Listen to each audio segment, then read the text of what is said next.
בוא נתחיל מזה שמעמידים אנשים במצב לא הגיוני, בלתי אפשרי.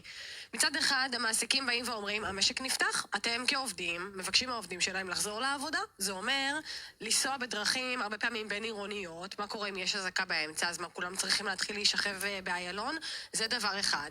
או בכבישים מהירים, אתה יודע, רק לפני כמה ימים הייתה תאונה שיכולה להסתיים בטרגדיה נוראית בגלל שהייתה אזעקה תוך כדי. מצד שני, באים ואומרים, אין מה לעשות, אני הרי צריך להביא איזשהו שכר הביתה בראשון לחודש הבא. כלומר, אם אני לא הולך לעבודה היום, זה מה שאומרים לי, אתה יודע, הרבה מאוד אנשים, אז אני עדיין אקבל כסף או לא אקבל כסף.